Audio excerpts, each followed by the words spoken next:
con imaginarios diferentes.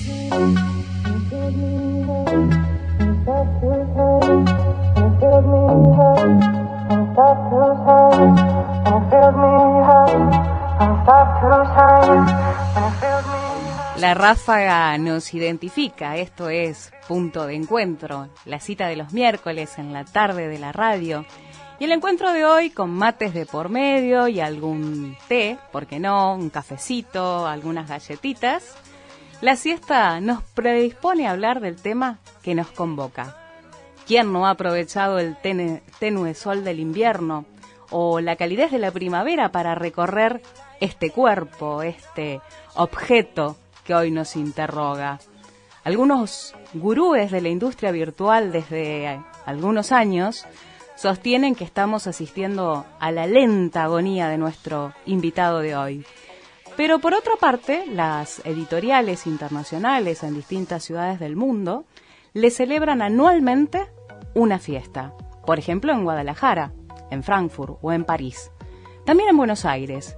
Y con mucho más esfuerzo aún, Tierra del Fuego también le rinde honores. Hoy nos reunimos en torno a los libros, su producción, su consumo, los autores, los escritores y los lectores. En estas épocas en que no disponemos de tiempo ni espacios adecuados para vincularnos, relacionarnos o estar acompañados, te proponemos un punto de encuentro. Los miércoles, desde las 15 horas, un lugar para reunirnos, un espacio para la distensión, la información, la reflexión, el debate alternativa. Punto de encuentro. La cita de los miércoles en la tarde de la radio.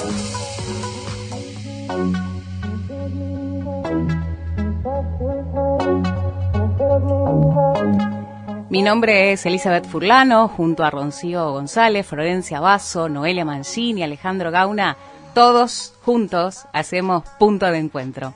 Vos, que estás ahí en tu casa, en el auto, en la oficina, en la escuela, en el negocio, abriendo, también podés participar de este Punto de Encuentro. Podés escribirnos a través de Facebook, nos encontrás como FM 106.9, Radio Un TDF. También podés mandarnos un email al correo 106.9@untdf.edu.ar y estamos en Twitter, nos encontrás de la misma manera, Radio Un TDF. Como te decía hace unos segundos nada más, el punto de encuentro de hoy tiene como eje un objeto que todos hemos tenido más de una vez en las manos, que hemos tocado, que hemos olido, admirado, disfrutado y a veces odiado. Sí, también odiado. Sobre todo aquellos que hemos leído casi obligados, probablemente en el paso por el secundario, ¿no?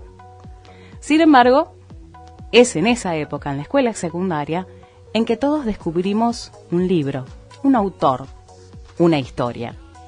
Por otro lado, estamos los más adictos, que nos hemos llevado 2 o 3 de vacaciones, que aunque no vayamos a algún lugar en particular, nos lectotransportamos por calles parisinas, por playas cariocas, por pirámides egipcias, bajamos a cuevas subterráneas, recorremos viajes marinos, volamos por paisajes cósmicos o nadamos en mares turbulentos. Nos asustamos con monstruos y leyendas, somos Yámanas o Shelnan. Somos agua, viento, sol. La mente viaja por unas horas cuando tenemos un libro en las manos, porque para muchos leer un libro es un viaje. Un libro te cambia. No sos el mismo después de leer, me dijo un compañero de trabajo la semana pasada. Leí también un graffiti por ahí que decía que es preferible un buen libro antes que un somnífero. ¿Quién no tiene un par de libros en la mesa de luz para alguna noche de insomnio? No importa su tamaño, si es pocket o un bestseller. Tampoco importa el peso, ni la calidad del gramaje de sus hojas. No importa si es cosido, si la encuadernación es pésima. Lo cierto es que nos gustan. ¿Te lo prestaron? ¿Lo compraste? ¿Te lo regalaron?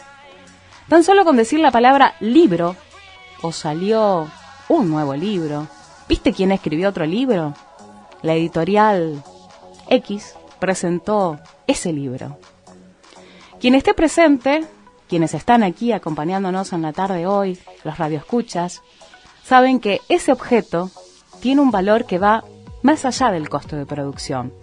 Es un bien cultural, una producción destinada al mercado, a un mercado, que, en palabras del sociólogo Pierre Bourdieu, se convierte en un bien simbólico, de un campo específico que adquiere una doble faceta, dice él, la de mercancía, y la simbólica, cuya significación, creo yo, ha ido variando desde la invención de la imprenta hasta la aparición de la tecnología digital, virtual. El contexto de época que nos toca vivir. A veces el cine o la música son quienes nos presentan la historia de un libro. Por ejemplo, la de Doña Flor y sus dos maridos. Es un libro de Jorge Amado. Dice la sinopsis en su interior que es un inmenso retablo de las maravillas, homenaje a la vida y canto de libertad. Doña Flor y sus dos maridos gira en torno al conflicto al que se ve enfrentada la protagonista cuando, viuda y casada en segundas nupcias con el pudoroso y circunspecto Teodoro, se ve requerida nuevamente desde el más allá por Badiño, su anterior marido, holgazán, juerguista, enredador y fogoso amante. Con esas palabras, el popular escritor brasileño Jorge Amado plasma en esta novela inolvidable y en su pintoresca galería de personajes todo el sabor, el humor y el encanto de la vida baiana.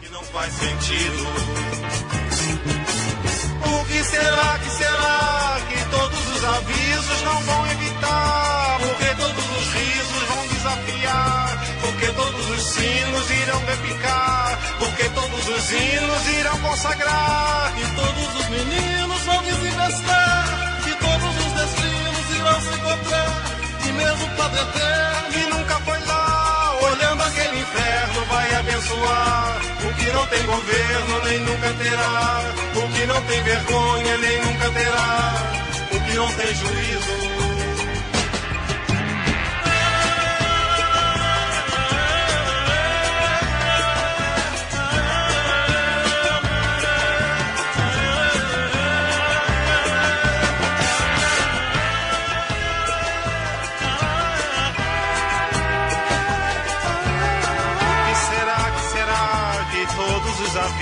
Não vão evitar, porque todos os risos vão desafiar, porque todos os sinos irão repicar. El libro Doña Flor y sus dos maridos, la obra de Jorge Amado, ha sido adaptada al cine, al teatro, a la televisión, y también ha sido tema de varios trabajos de escuelas de samba en el carnaval brasileño. Se tradujo a 49 idiomas y publicado en 55 países. Existen también publicaciones en braille y cintas de audio grabadas para ciegos. Estamos escuchando a Chico Buarque, banda sonora de la película Doña Flor y sus dos maridos, o ¿Qué será? En estas épocas en que no disponemos de tiempo ni espacios adecuados para vincularnos, relacionarnos o estar acompañados, te proponemos un punto de encuentro. Los miércoles, desde las 15 horas, un lugar para reunirnos, un espacio para la distensión, la información, la reflexión, el debate alternativa. Punto de encuentro. La cita de los miércoles en la tarde de la radio.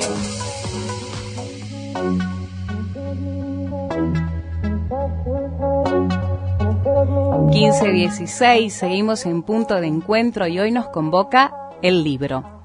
Pero, ¿qué es un libro? La definición clásica, la del diccionario escolar, sostiene que un libro es una obra que puede ser manuscrita, impresa o pintada, dispuesta en hojas de papel encuadernadas y protegidas por una cubierta. En general, para ser considerado un libro debe tener al menos 50 páginas y puede estar distribuido en varios tomos o volúmenes. Según Jorge Luis Borges, un libro, para un escritor, no es una expresión o una concatenación de expresiones, sino literalmente un volumen. Un prisma de 6 caras rectangulares hecho de finas láminas de papel que deben presentar una carátula, una falsa carátula, un epígrafe en bastardilla, un prefacio, una cursiva en mayor, 9 o 10 partes, con una versal al principio, un índice de materias, un ex libris con relojito de arena, con un resuelto de latín, con una concisa fe de ratas, unas hojas en blanco, un colofón interlineado, un pie de imprenta. Objetos que es sabido constituyen el arte de escribir. Algunos estilistas, generalmente los del inimitable pasado, ofrecen además un prólogo del editor. Un retrato dudoso, una firma autógrafa, un texto con variantes, un espeso aparato crítico, unas lecciones propuestas por el editor, una lista de autoridades y unas lagunas. Pero se entiende que eso no es para todos. Así describía Jorge Luis Borges en Evaristo Carriego, una obra de 1930, que es un libro. Viajemos al pasado por unos instantes. Imaginemos por un momento el primer libro. Se puede hablar de libros prácticamente desde tiempos inmemorables y a través de diversas técnicas de producción como las pinturas rupestres en el Paleolítico que imprimían sus memorias en la piedra, historias, pinturas cargadas de significados mágicos que muestran animales, cacerías, el entorno natural del hombre antiguo que trataba de dominar las fuerzas adversas de la naturaleza. Si bien en culturas antiguas como el Imperio egipcio con sus papiros y las civilizaciones babilónicas con sus textos labrados en piedra, se logró cierta difusión de los libros primitivos. Vale recordar que durante las edades antigua y media predominaban el analfabetismo, los libros eran raros y costosos y se producían a mano y en pergaminos, y eran custodiados celosamente en algunas bibliotecas como las de Pérgamo, Alejandría o Bizancio. Estos cantos, típicos de monasterios medievales, también nos transportan, por ejemplo, a la abadía sacra de San Michel, en la que se inspiró Umberto Eco por sus leyendas. Allí, en esa abadía, se filmó la novela histórica El nombre de la rosa, donde el fraile Guillermo y el novicio Azzo investigan una misteriosa serie de crímenes que suceden en la abadía de los Apeninos ligures, en un turbulento ambiente religioso del siglo XIV, hay mucha diferencia hoy, donde habitaban los custodios del saber y las escrituras existentes. ¿Sabías que en los monasterios las lámparas y las velas estaban prohibidas para evitar los incendios y los monjes no podían hablar para no cometer errores? Según el libro de Eco, hasta les cortaban la lengua. El nombre de la rosa se llama. ¿La leíste? Búscala. Fue escrita por Umberto Eco, Nobel de Literatura, un genio de época. La novela fue publicada en 1980 y, como tantas otras, llevada al cine 6 años después. Leer es esto. Te vas corriendo del eje, vas y venís, es un hipertexto mental. Y como te decía antes, acceder a libros no siempre fue fácil. Desde la antigüedad predominaba la ignorancia y la superstición, pero se reconocía el enorme poder que tenía la información para quien decidía obtenerla. Por eso, era celosamente guardada en las bibliotecas. Con la imprenta de Gutenberg allá por el año 1450 es cuando se inicia la época de expansión bibliográfica, la modernidad y el pensamiento crítico, facilitado en la actualidad, por ejemplo, con el acceso a otro tipo de fuentes como son los diarios, las revistas, internet. Y el primero, me dice Noelia, bueno, se sabe que los chinos imprimieron el primer libro en el año 868 después de Cristo y se llamó, según la traducción hindú, Sutra de Diamante, y el método de impresión que utilizaron los chinos fue mediante bloques de madera grabados. También se sabe que los libros en forma de rollo de papiro o pergamino fueron más tarde reemplazados por el códice, un libro conformado de páginas y una espina que era similar a los libros que hoy conocemos tal cual. La imprenta y el desarrollo del papel, la aparición de centros de divulgación de las ideas, fueron el antecedente para la aparición del escritor profesional, que dependerá de editores y libreros principalmente, y ya no del subsidio público o del mecenazgo de los nobles o de los hombres acaudalados. Otro importante factor que fomentó el aprecio por los libros fue la censura. Sí, la censura. En 1757 se publicó en París un decreto que condenaba a muerte a los editores, impresores y a los autores de libros no autorizados. Solo se podía publicar libros de temas religiosos. Un retrato de esa época es, por ejemplo, los escritos del Marqués de Sade, también llevados al cine. Obviamente, estas medidas lo único que lograron fue aumentar el precio de los libros, con lo cual se incrementó el negocio de los libros prohibidos, que tenían un mayor precio y despertaban mayor interés entre la clase alta, que era la que podía pagar ese sobrevalor. Hoy lo conocemos a esto como ley de oferta y demanda. Así fueron editados Voltaire, Rousseau, Morel y muchos más. Y la censura se volvió inefectiva e incluso los censores utilizaron este método para promover a los astutos escritores y editores. En un rato vamos a compartir la mesa de mates con ellos. Algunos ya están aquí en la 106.9. Pero antes, los invito a pensar y a recordar. ¿Te acordás cuál fue el primer libro que leíste a conciencia? ¿Cuál, Alejandro? ¿Te acordás? ¿Y vos, Noé? ¿El último? ¿No te acordás? ¿Cómo? ¿Cuánto hace que no lees un libro entero? No, de estudio, de los otros.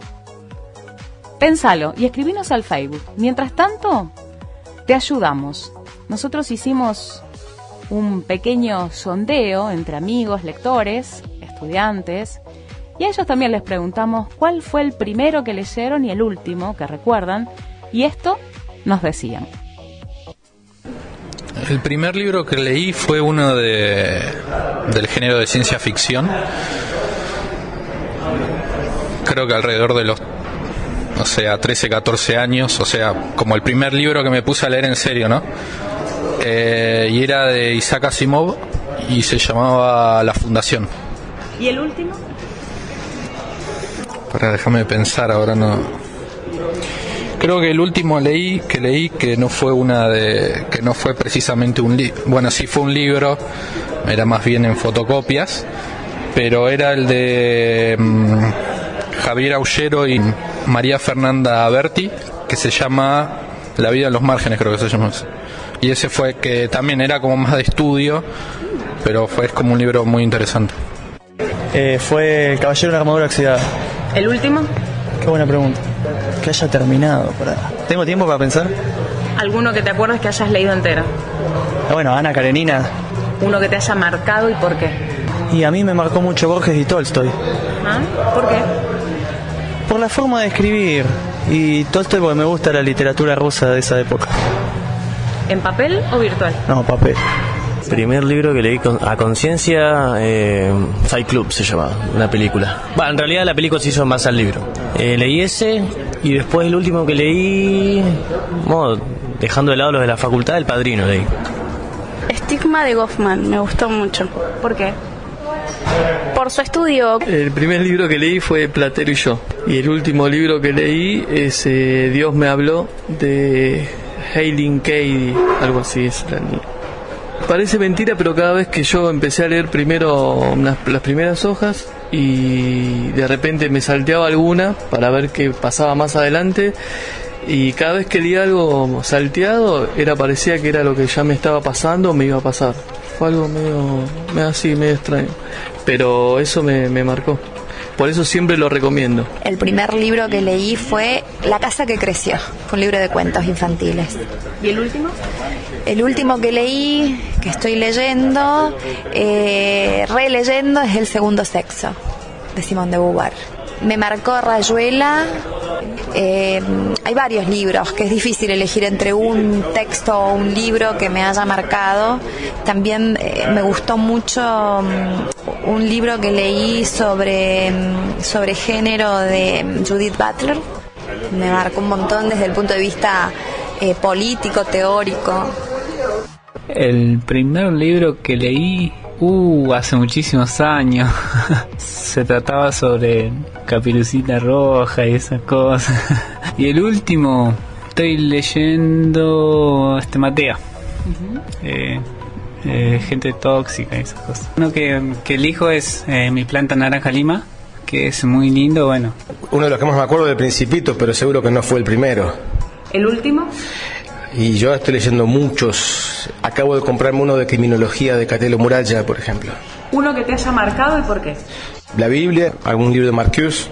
¿Cuál? ¿Por qué? El hombre unidimensional, por la temática, por la visión que tiene de la sociedad.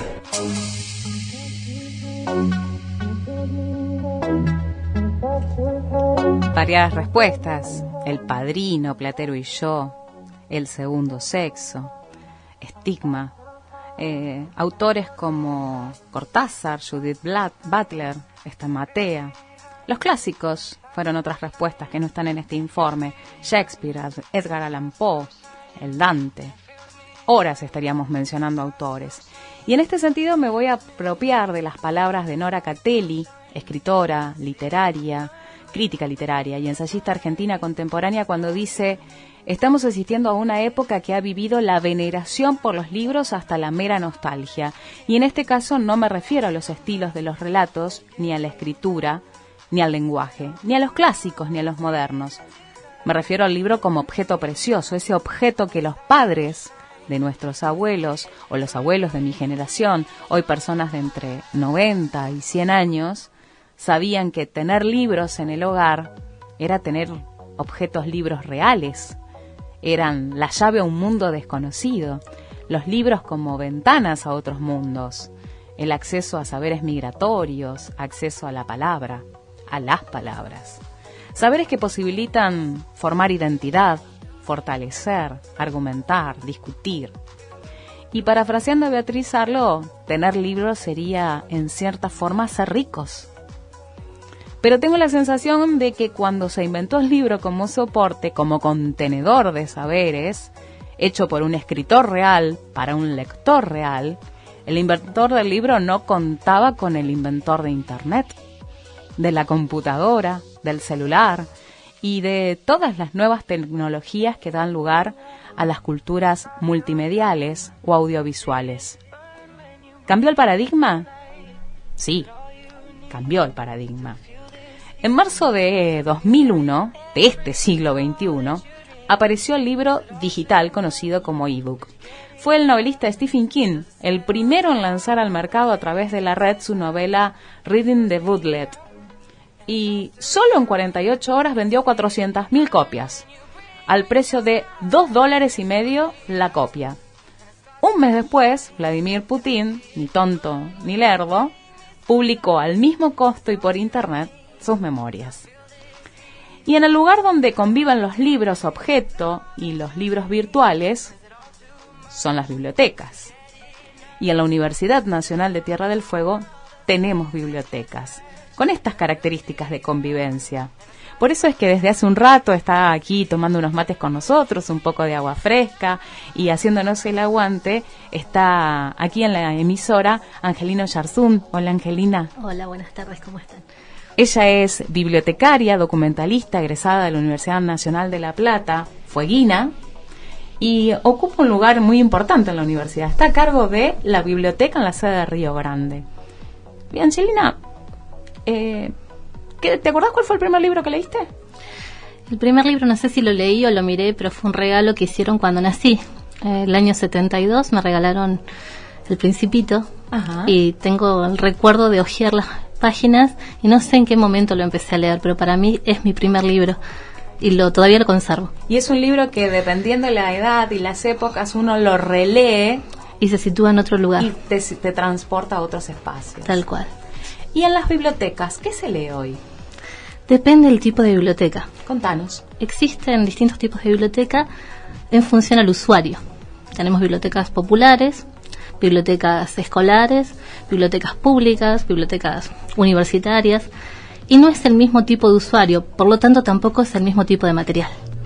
¿Dónde están las diferencias? La diferencia es que, por ejemplo, en los ambientes escolares o universitarios tenemos más material académico y no tanto de ficción, sí en primaria y secundaria, pero en la universidad el material ficción muchas veces queda vedado.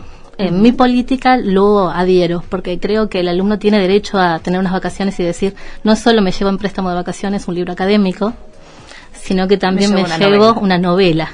Y también la posibilidad de acceder a otro tipo de literatura, no quedarse solamente en lo formal y académico.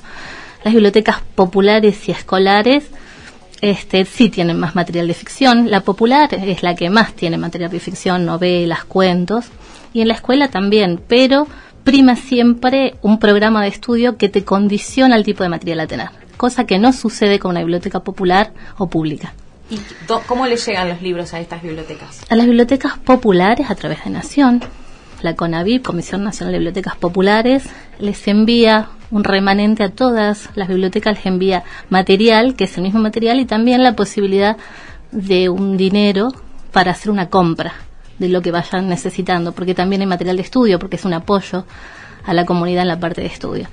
Y las bibliotecas públicas lo mismo, y la biblioteca de la universidad a través de la universidad, pero es material de estudio lo que se contempla dentro de la compra. Lo que llega de más ficción es más de donación, claro, los pedidos de las cátedras. Lo de ficción llega generalmente a través de donaciones. Bien.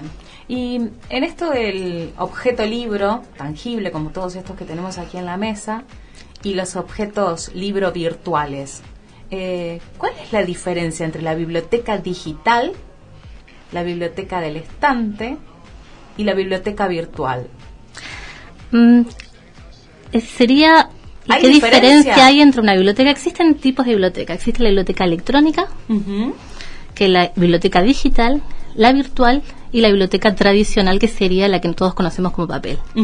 Y existe una quinta categoría que ha salido en este momento, que es la biblioteca híbrida, que es donde se combinan todo este tipo de bibliotecas. Ahí entramos nosotros. Ahí entramos nosotros. Es decir, una biblioteca electrónica es la que tiene, por decirlo, de forma electrónica alguno de sus procesos. Es decir, si hace los procesos técnicos de manera electrónica... Por ejemplo, escaneados. No, la catalogación de los libros y las carga en un catálogo. Eso es algo electrónico. O tenés un video, que es algo electrónico, no digital. No está manejado por ceros y unos, que es la diferencia entre algo virtual y digital. Bien. Ya cuando tiene algo electrónico, una biblioteca que tiene material electrónico. Una biblioteca virtual es cuando todo su material se encuentra en soporte digital o digitalizado. ¿Hay ejemplos en Argentina? Existen ejemplos en la Argentina, existen ejemplos que son en línea, por ejemplo, la Biblioteca de Cielo, que en realidad no es solo de Argentina, esto es América Latina, tiene Cielo, pertenece a Colombia, Chile, Brasil, Argentina. Biblioteca Latinoamericana. Es una biblioteca virtual. ¿Por qué se llama virtual? Porque no tiene paredes, porque no tiene un bibliotecario. Uno ¿Quién la alimenta? ¿Quién la programa? Existe un arbitraje, y en realidad es más para paper, para material académico, científico, no es una biblioteca de ficción. Entonces se envían los trabajos de investigación, pasan por un arbitraje, ese arbitraje está muy bien descrito cuando uno entra a Cielo, qué tipo de publicaciones ingresan, y toda América Latina, y es de acceso abierto, es decir, libre. Todo es libre. Es de acceso libre, y el acceso abierto, que es algo que se pelea hoy en día para todo lo que sea académico, que hay una gran lucha desde las bibliotecas, los bibliotecarios y todos los que manejamos información. Y de los autores también. Y de los autores también, porque muchas veces tienen que pasar por un círculo editorial que los limita, no solo porque ellos trabajan para difundir. Privatizan el conocimiento. Claro, y ellos quedan vedados para compartirlo de la manera que ellos lo necesitarían hacer, pero sí les da prestigio publicar en determinados lugares y lo terminan yendo allí por una cuestión de visibilidad, de que saben que en ese lugar pueden conseguir esa visibilidad. Existen bibliotecas también virtuales, la Biblioteca Cervantes. Esa es una biblioteca que tiene material digital y tiene ficciones, cualquiera que pueda bajar una novela, y como el material no contempla los derechos de autor, porque son libros con autores universales. Claro, exacto, que lleva más de 100 años por ahí de que no existe su autor y todo lo que contempla algo que está fuera, o autores que directamente han donado los derechos. Entonces existen esas bibliotecas, y bueno, tenemos muchos ejemplos en la red de bibliotecas con colocar en Google bibliotecas digitales, bibliotecas virtuales, pueden acceder a ellas. Se suele utilizar electrónica, virtual y digital como lo mismo, aunque no lo sea, pero en la jerga popular se lo utiliza lo mismo porque para el material que está digitalizado, que se encuentra en formato digitalizado. La biblioteca de la universidad es una biblioteca híbrida. Contempla tanto material digital como material en soporte de papel. Angelina, el riograndense, ¿le cuesta, vos que trabajás no solo en la biblioteca de la universidad, sos docente de una institución en una carrera vinculada a la archivística y a la bibliotecología? En general, el riograndense asiste a las bibliotecas, es consumidor de bibliotecas, es consumidor de libros en librerías. ¿Cómo es esta relación de amor y odio? Me parece que no hay mucho de asistir a la biblioteca. Igual eso creo que es un error que tenemos los bibliotecarios, por mi parte me hago cargo, que no está muy difundido hasta qué punto uno tiene un acceso a la información a través de una biblioteca.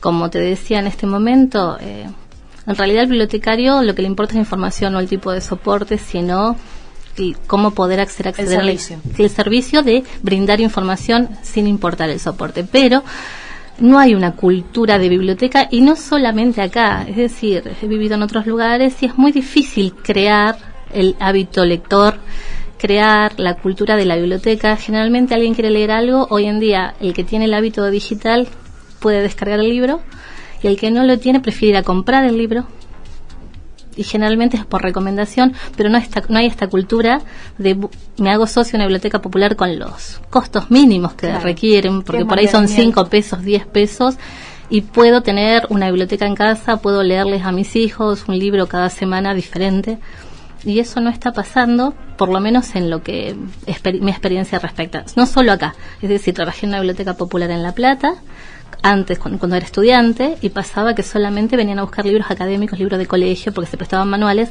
pero la ficción, salvo la gente jubilada, que eran los mejores socios, eran los que venían a buscar novelas para leer. Porque hay tiempo de lectura. Exacto, el diario trajín del que trabaja todos los días, que pasa muchas horas, hace que por ahí llegues con la vista cansada. Y bueno, una buena alternativa para esto es el audiolibro, es decir, me acuesto a escuchar. Además es un trabajo inclusivo, porque generalmente los materiales literarios llevados a formato audiolibro están realizados por personas que tienen alguna discapacidad y trabajan para distintas instituciones o ONG, y realizan una especie de trabajo y servicio al mismo tiempo. Es tal cual. Entonces, como no hay una difusión de esto, como que también existe la posibilidad de acercarme al libro a través del audio y sin necesidad del esfuerzo que lleva si estoy cansado todo el día. Pero creo que la cultura de lectura está bastante, si no es para estudiar, está bastante como dejada de lado por una cuestión de tiempos y de cansancio. La última, uno de los oyentes que escuchábamos en el pequeño informe que armamos sobre qué tipos de libros leen o cuál fue tu primer libro de lectura, hablaba de cuando no leo en fotocopia, busco algún libro. ¿El costo del libro hoy es un impedimento para la lectura? Y sí, realmente el libro en soporte papel tiene un costo muy alto. Los libros están en un promedio de 300 pesos. El papel está siendo, para mí, realmente el costo es muy alto. No se condice con lo que en otras épocas podíamos decir para conseguir un libro. Tampoco tenemos la posibilidad en Río Grande de tener una feria de libros usados, por ejemplo, que sería algo muy interesante, o el trueque de libros. Angelina, agradecemos tu presencia, y lo que estamos escuchando se llama Las Batallas.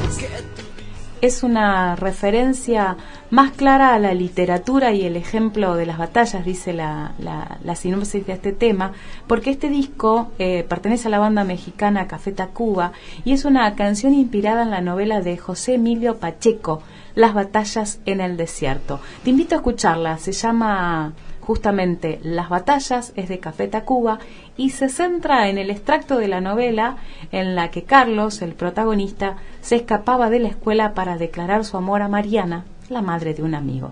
Café Tacuba.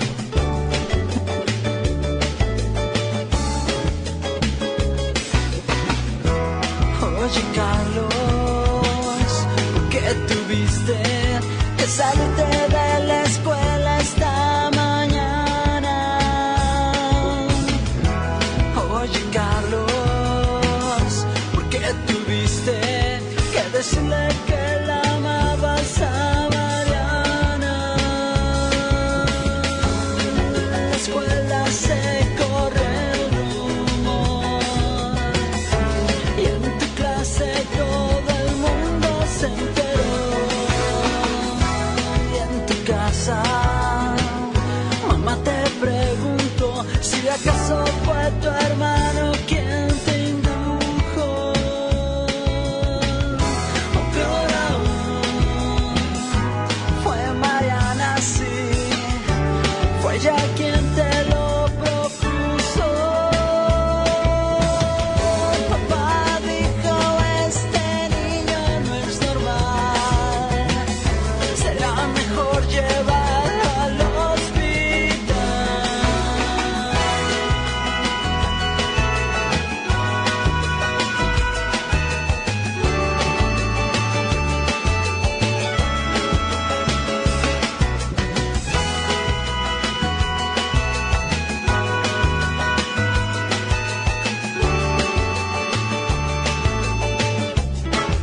por ti.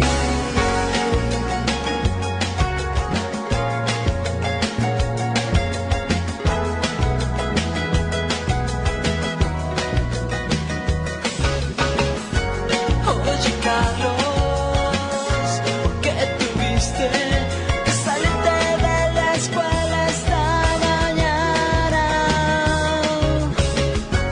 Oye, Carlos, ¿por qué tuviste que decirle que la amabas a Mariana?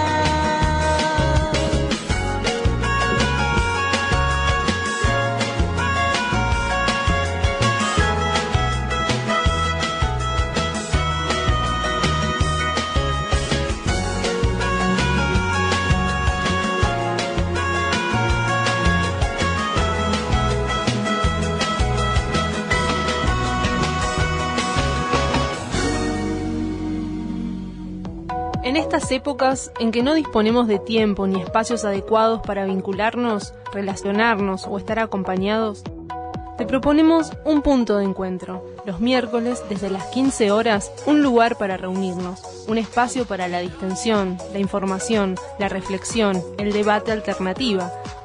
Punto de encuentro. La cita de los miércoles en la tarde de la radio.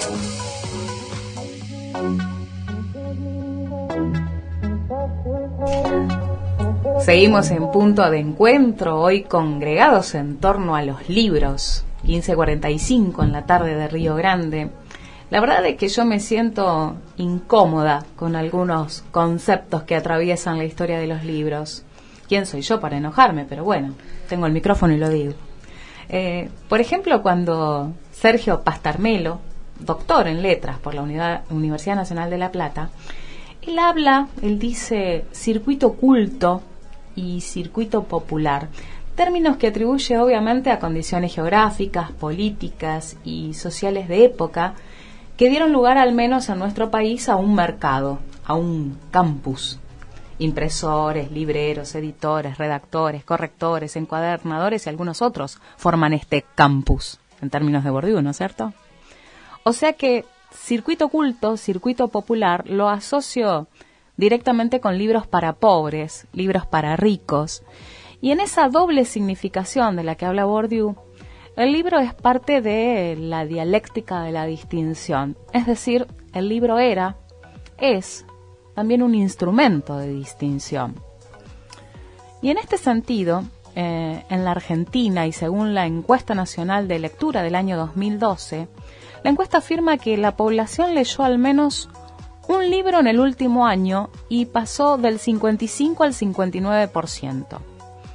La población que lee en pantalla se duplicó en los últimos 10 años. También dice el informe que en el nivel socioeconómico más bajo hay un 7% más de lectores que en 2001 y que la lectura de libros por placer llega al 84%. Parte de este informe menciona que el 72% de las personas conocen al menos la ubicación de una biblioteca en la ciudad. Otros datos que brinda la encuesta es que debido a las crisis económicas recurrentes y el empobrecimiento de la clase media y de la clase obrera, al descender el consumo desciende la compra de libros, esto que hablábamos en el bloque anterior con Angelina. Es decir, que la realidad económica impacta en la lectura. Y aparecen opciones. La autogestión es una, las cooperativas. Pero también aparecen opciones virtuales, por ejemplo, los blogs, como espacios de expresión y conocimiento que también se valen de la escritura y de los saberes migratorios que hablaba Beatriz Arlo al inicio, y del discurso social, de la intertextualidad y de la interdiscursividad. Y el blog se convirtió en ese espacio que sigue vinculando al escritor, pero en este caso sin editor y sin editorial. Hace unos meses atrás, la periodista cultural y escritora Canela, todos la conocemos, quien ha participado de numerosos ciclos radiales y televisivos. Ella, tiempo atrás, creó para Editorial Sudamericana, fundó el área de literatura infantil y juvenil.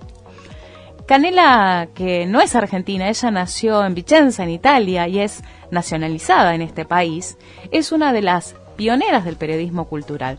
Ella dice que escribir es como la posibilidad de tocar con las manos algo que ha pasado por nuestra mente, y que el libro es transmisión mental, porque cuando alguien escribe, escribe para vos, no se escribe para todos. Y bueno, yo me siento cómoda haciendo cosas que considero constructivas. Escribir historias, escribir y tener libros en la mano, ¿no? Porque mucha gente escribe y no alcanza la edición.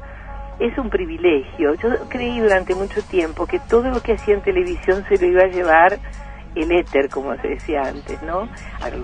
Si escribir es como la posibilidad de tocar con las manos.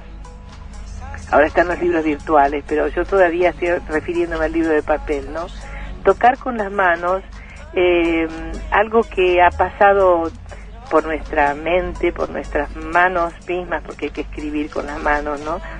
La escritura es algo gestual, tanto es así que yo estoy escribiendo a veces y la historia me lleva hacia otro lugar, te puedo dar ejemplos, pero bueno, el libro es algo tangible de todo lo que yo quiero expresar en la vida, o de parte de lo que quiero expresar.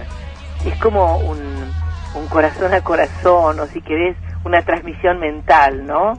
Esta cosa que nos parece imposible, bueno, a través de la lectura se da.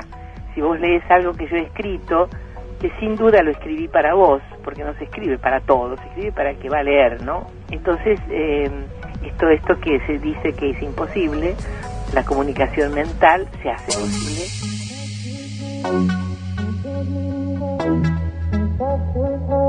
Y como todos los miércoles, en este punto de encuentro y particularmente en este encuentro del día de hoy, que estamos girando en torno a los libros, a los autores, a las editoras, a las publicaciones, al sello editorial, y queríamos conocer un poco cómo se viene trabajando desde la Universidad Nacional de Tierra del Fuego, desde el programa de producción editorial que lleva adelante Francisco Laigorri. Francisco, buenas tardes, ¿cómo estás? ¿Qué tal? Buenas tardes, ¿cómo estás? Francisco, ¿nos podés contar brevemente de qué se trata el proyecto editorial de la Universidad Nacional de Tierra del Fuego? Sí, por supuesto. El proyecto surge a raíz de un programa de promoción de las editoriales universitarias, de la Secretaría de Políticas Universitarias de la Nación. Ese programa lo que apuntaba de alguna manera era fortalecer las editoriales universitarias existentes y a crear editoriales universitarias en aquellas casas nuevas donde todavía no hubiera. Responde de alguna manera a una política pública de promoción de la producción cultural, en este caso de la producción escrita, y de fomento de la diversidad cultural y de acceso universal a la cultura. En ese contexto, nosotros nos presentamos como universidad a este proyecto con un proyecto propio, digamos, de creación de editorial, que contemplaba, por supuesto, los objetivos de la universidad. Es decir, básicamente, digamos, de lo que atañe a nuestra propuesta, está muy relacionado con el desarrollo sociocultural del territorio. En ese sentido, pensamos una editorial entonces muy vinculada con los intereses de la universidad y de la comunidad en general en ese aspecto. Para pensar el proyecto, digo, básicamente, no solo en este caso, en cualquier otro caso, es fundamental ver a quién le vamos a contar, digamos, lo que tengamos para contar. ¿Y a quién le vamos a contar? ¿Y a quién le vamos a contar? Bueno, como sistema, como editorial universitaria de Tierra del Fuego, nuestro primer público inmediato es, por supuesto, el habitante de la provincia de Tierra del Fuego. Más allá de ser una universidad nacional, está inserta en este territorio y apunta específicamente a los residentes de la provincia. Como sistema de editorial universitaria apuntamos básicamente a un público nacional también, por supuesto. O sea, nuestras producciones apuntan en primera instancia a un público local, regional y también, por supuesto, a uno nacional. En ese sentido, lo que consideramos es los objetivos estratégicos de la universidad y en función de eso determinamos la línea editorial, que se plasma después en colecciones. En nuestro caso, vamos a tener muy en cuenta toda la parte del desarrollo sociocultural desde el plano de la producción lingüística también, literaria. Ajá. Hicimos ya las primeras publicaciones, hay una que ya está terminada y hay 2 o 3 que están prontas a salir, son todas de carácter literario. Ahí quería llegar, por estas diferencias. Por un lado, tenemos el trabajo de nuestros docentes investigadores que quieren publicar, y se encuentran con estos cuellos de botella, no digo desde la editorial universitaria, sino de la posibilidad de publicar desde su rol de autores. Sí. Y por otro lado tenemos los fueguinos, los riograndenses o los ushuaienses que también quieren publicar y van golpeando puertas a ver quién puede hacerlo. Ambos, por supuesto. La idea es que ambos puedan hacerlo. Eso se va a definir, recién ahora la universidad está constituyendo sus órganos de gobierno, se va a constituir un comité editorial que será el que determinará de alguna forma el plan anual de publicaciones. O sea, básicamente es asignar los recursos presupuestarios por algún orden de prioridades que se establecerá en ese comité, pero la idea es que ambos autores encuentren su canal. En principio nosotros comenzamos con publicación de textos literarios porque la universidad está comenzando con su sistema de investigación y probablemente lo que haya todavía no sean libros, básicamente no podamos hacer libros con el nivel de producción que teníamos. La universidad tiene, por ejemplo, su revista, una revista de divulgación que es Sociedad Fueguina, entonces hay primeras producciones científicas que pueden ser comunicadas. Probablemente todavía estamos recién empezando a tener la producción para empezar a conformar libros científico-académicos, digamos. Bien. Pero por supuesto que en una universidad donde la investigación ocupa un espacio tan importante, porque es una universidad donde todos los docentes son investigadores docentes, muchos con dedicaciones exclusivas, investigan en la universidad, por supuesto va a tener una producción científica importante. Es simplemente una cuestión de estadios, digamos. Estamos trabajando ya en un libro, casi un libro y medio podríamos decir, de producción científica, y estamos trabajando también en el primer material didáctico que va a ser el libro que se va a utilizar en el curso de iniciación universitaria ya a partir del año que viene. O sea que ya estamos también abriendo esos canales. Cuando decís estamos trabajando, contémosles a los oyentes cómo se conforma un centro de publicaciones, quiénes participan, quién hace las veces de corrector, cómo llega el material. Bien, bueno, el material llega, o sea, se propone, hay un canal de comunicación que va a ser el mail de la editorial en este momento, pero va a haber diversos canales que oportunamente comunicaremos. A través de eso pueden elevar sus propuestas de publicación y quedan a consideración entonces de lo que es el comité editorial, que es el que selecciona y jerarquiza las publicaciones que tiene. En función de eso se determina entonces cómo se avanza con esto, cómo se conforma un equipo. Y un equipo, básicamente un equipo editorial, tiene que tener, bueno, a ver, si vamos a cómo se piensa el sector editorial, se piensa en 4 planos. Un plano que es el plano de la producción, que es la parte de la producción gráfica, cómo se piensa materialmente el objeto. El objeto, el libro que hoy nos congrega. Libro, o puede ser un formato digital, cómo se piensa la llegada, digamos, cómo se va a producir ese bien de consumo que es el libro hoy. Después tenemos un sector editorial, que es el que toma las decisiones editoriales, de jerarquización, de organización del catálogo, de colecciones. Tenemos un sector comercial, que es la distribución. Claro, la distribución. ¿Cómo el estante. Llegar? Claro, que en muchos casos en las editoriales universitarias hablar de comercialización era como una mala palabra, pero lo cierto es que es la forma de hacerle llegar el libro al público. Claro. Entonces, es una pata fundamental, es una de las patas menos desarrolladas en la edición universitaria. Y la cuarta es la parte financiera, que en este caso sí está un poco mezclada con la administración central de la universidad.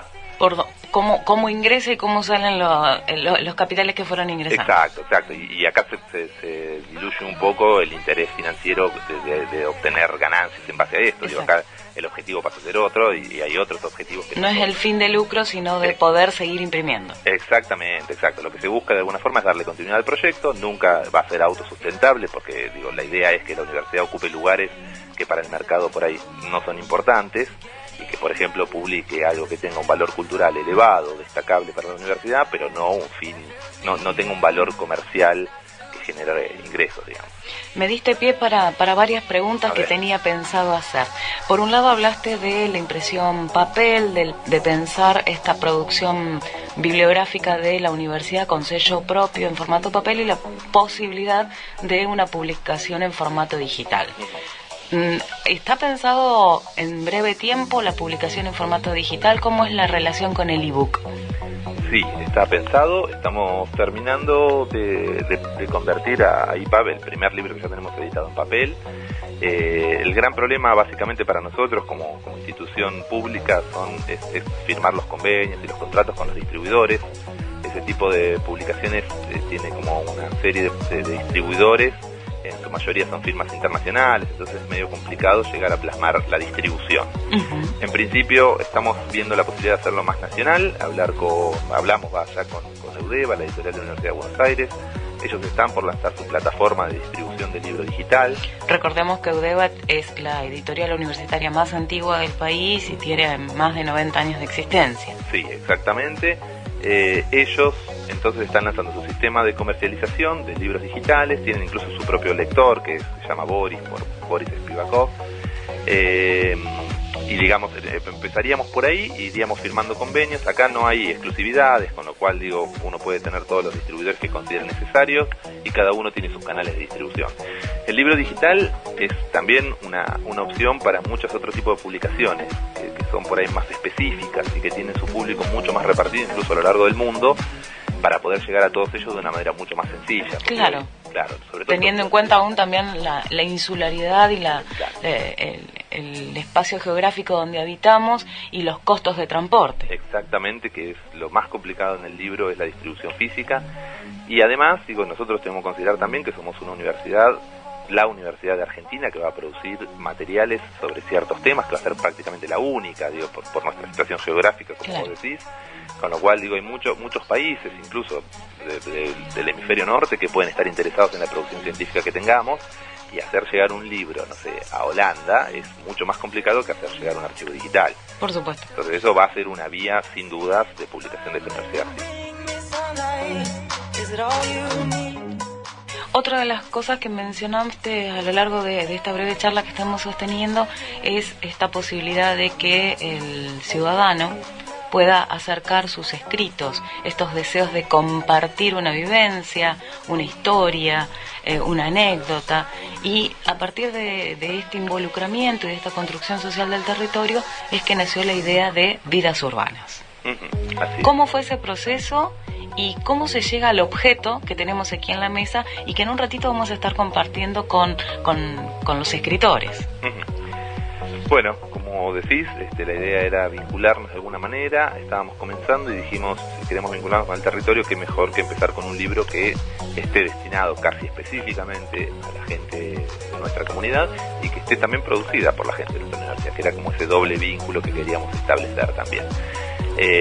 Bueno, empezamos con un concurso literario, un concurso de cuentos con temática definida, porque en cierta medida, si bien publicamos y pensamos publicar libros producidos por la comunidad en general, la idea es que respondan a una cierta pertinencia temática. O sea, nosotros tenemos líneas definidas de colecciones y en esas colecciones tenemos que ir ingresando los libros que vamos publicando, con lo cual la pertinencia temática es fundamental, así como también la calidad.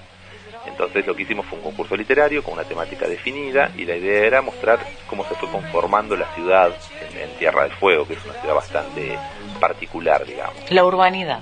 Exactamente, que acá tiene como características muy propias. De hecho, Ushuaia empieza, por ejemplo, con la constitución de un penal, una cosa casi inédita. Con lo cual,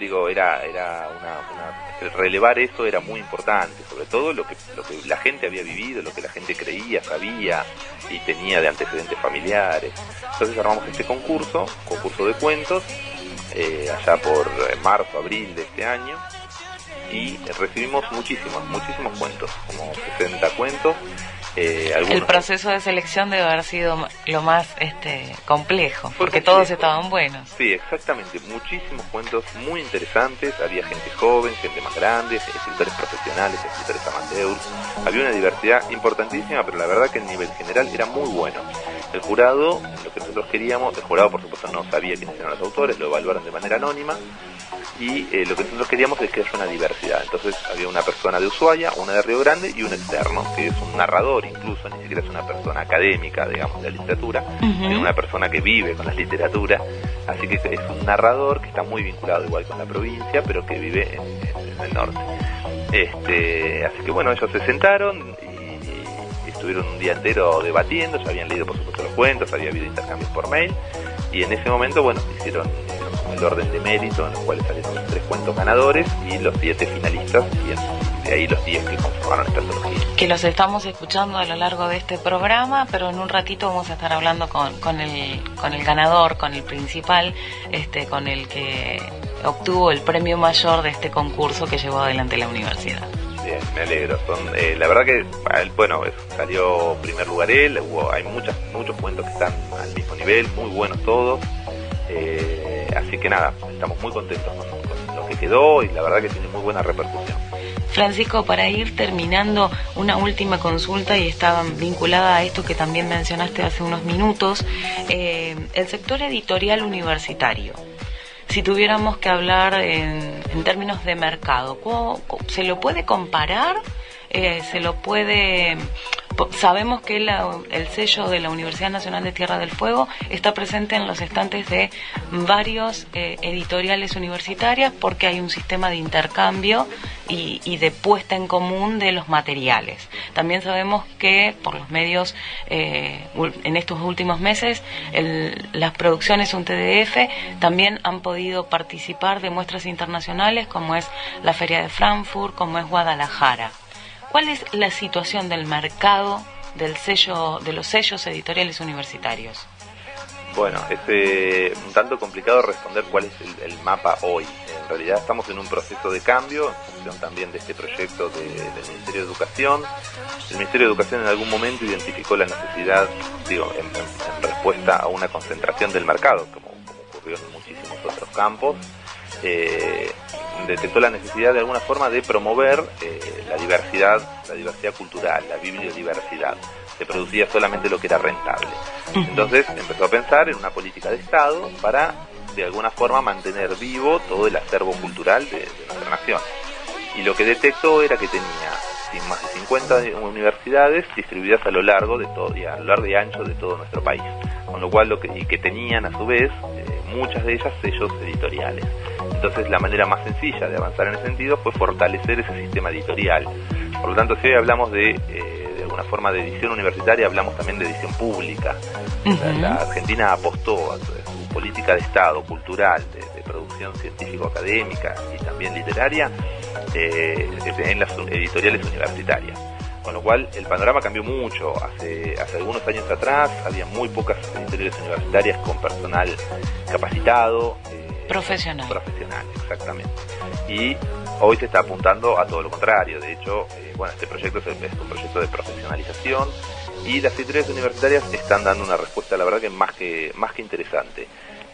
Vos mencionaste, por ejemplo, la feria de Frankfurt. En Frankfurt se realiza el Foro Mundial de Edición Universitaria y ese foro lo organiza la Red de Editoriales de Universidades de Argentina. Ah, mira vos. Sí. Y en Guadalajara ocurre lo mismo. En Guadalajara también se realiza un evento muy importante de capacitación y Argentina figura ahí entre los principales organizadores y asesores del evento. Es que Argentina es un semillero, es el caudal de producciones. Estábamos mirando algunos números, más de 20.000 títulos por año imposibles de exhibir en una librería. Sí, exactamente. 26.000, 27.000 fueron el año pasado, sí. Y este año va por más. Sí, sin duda, hay muchísima producción.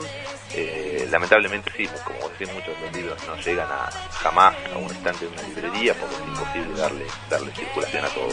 Es un semillero y la verdad que se está notando, tiene mucho reconocimiento a nivel internacional. Incluso las publicaciones empiezan a tener otra trascendencia también, empiezan a ser publicadas en otros idiomas, con traducciones. Sí, la verdad que es muy interesante lo que está ocurriendo. Está en una etapa embrionaria, pero perfila muy bien por ahora. La última. Sí. ¿Dónde adquirimos los productos, los objetos, libro con sello UNTDF? En la provincia estamos en todas las librerías. Ahí lo pueden adquirir, por supuesto, y también lo pueden adquirir a través de la editorial de la universidad. Pueden mandar un mail a editorial@untdf.edu.ar. En la provincia se consigue en todos lados. En nivel nacional entrar en el sistema de distribución es un tanto complicado. Sí. Y lo que estamos esperando, ya tenemos avanzadas las conversaciones con algunos distribuidores. Lo que estamos esperando es en realidad juntar un mínimo de 3 libros y sacar como un pequeño paquetito de 3 libros. Menos de eso, un distribuidor es muy difícil que se abra una cuenta, digamos, para distribuir. Así que en breve van a estar igual en todas las librerías de Argentina.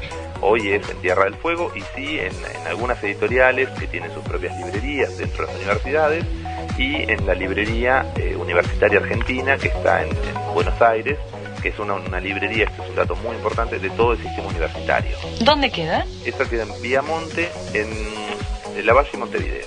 Perdón, Lavalle y Montevideo, está justo en la esquina.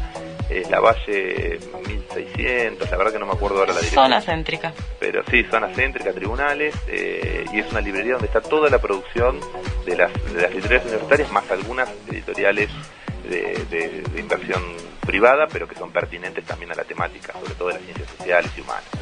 Francisco, te agradecemos el contacto en esta tarde, en este punto de encuentro, por permitirnos entrar al sello editorial de la Universidad Nacional de Tierra del Fuego y conocer un poco más de la cocina, del cómo se hace este objeto que hoy nos congrega en la tarde de FM 106.9. No, muchas gracias a vos, y la verdad que es un espacio interesantísimo. Así que me quedo escuchando ahora a los escritores. Un abrazo grande. Gracias. En estas épocas en que no disponemos de tiempo ni espacios adecuados para vincularnos, relacionarnos o estar acompañados, te proponemos un punto de encuentro. Los miércoles, desde las 15 horas, un lugar para reunirnos, un espacio para la distensión, la información, la reflexión, el debate alternativa. Punto de encuentro. La cita de los miércoles en la tarde de la radio.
I'm looking for the treason that I knew in 65.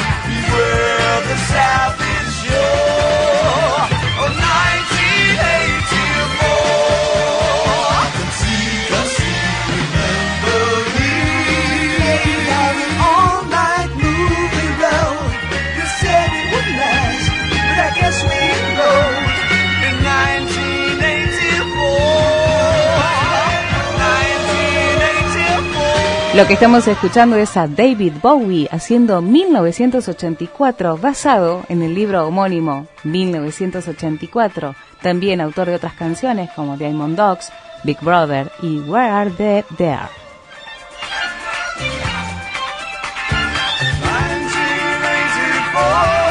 ¿Leíste 1984 de George Orwell? Te lo recomiendo.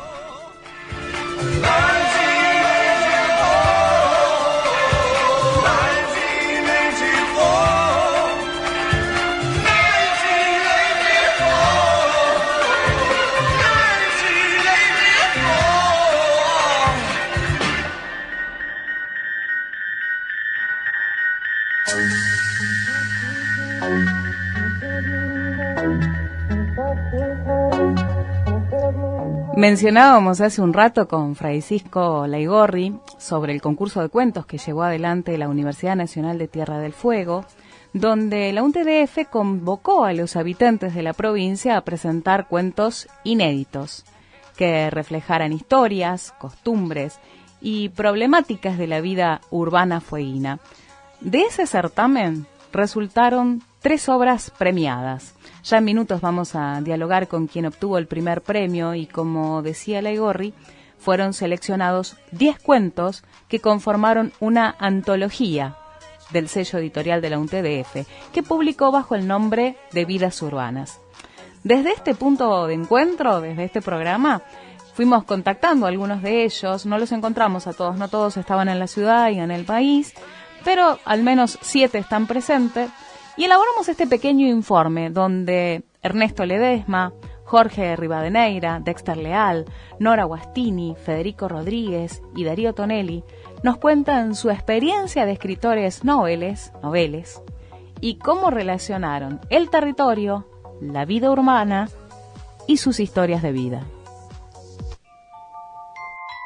Mi nombre es Federico Rodríguez, soy escritor, trabajo como docente en la Misión Salesiana y soy fueguino. A mí lo que me pasó con Tierra del Fuego fue que como todo adolescente, cuando me fui de acá a estudiar a Buenos Aires, a La Plata, me fui como enojado con la isla, porque la isla era como estar lejos de todo, era como que uno veía y no sé, cualquier cosa pasaba por Buenos Aires y acá no.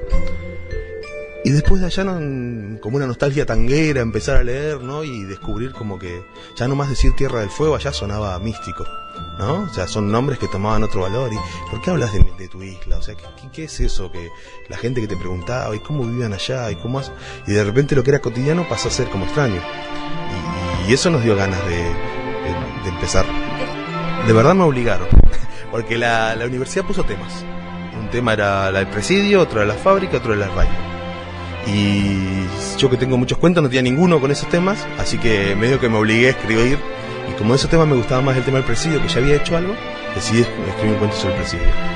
La idea del cuento nació se me cruzaron 2 ideas. En un libro de Roberto Arque, creo que es Los 7 Locos, hay un personaje que hay como una banda de muchachos que están así bromeando en una esquina, y uno está como meando contra una pared y pasa una persona y le orina los pies. Y el tipo saca un revólver y lo mata. Yo imaginé la vida de ese tipo que lo traían preso ahí. Y esto se me cruzó con una idea que leí un libro sobre el presidio de Silvana Sicarelli, que es un autor de Ushuaia, que contaba de mujeres llamanas que se prostituían. Entonces mi historia es ese personaje que cumplió su condena en Ushuaia y que era cafillo en Buenos Aires.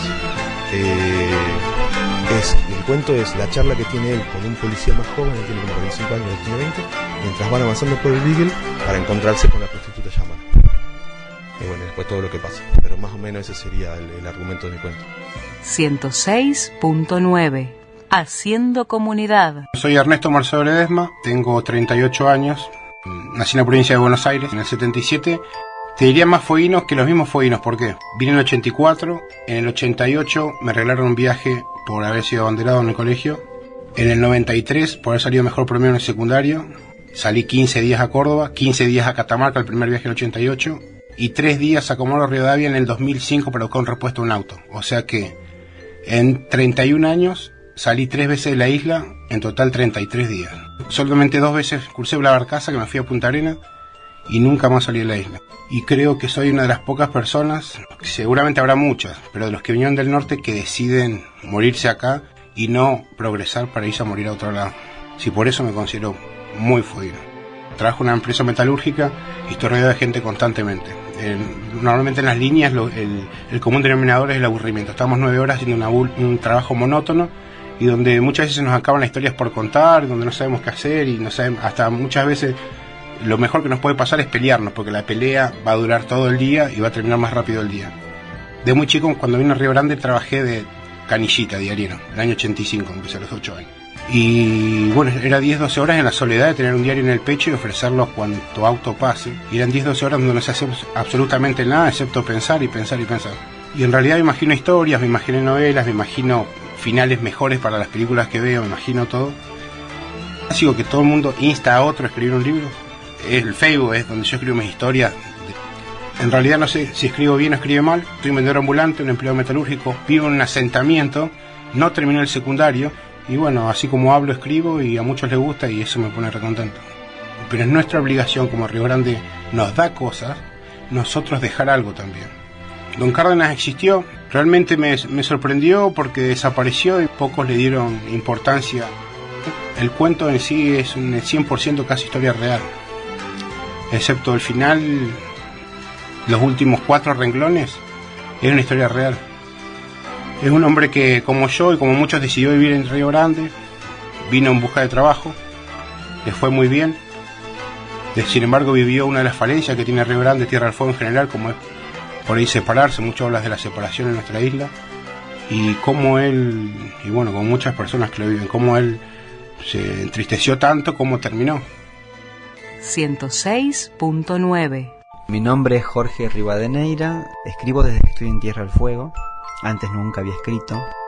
Me recibí de psicólogo en 2004, en el 2005 me vengo para acá y por una cuestión casi de necesidad subjetiva empiezo a escribir ideas sueltas que se van transformando después en poesía y voy mezclando lo que yo había dejado con lo que fui encontrando acá.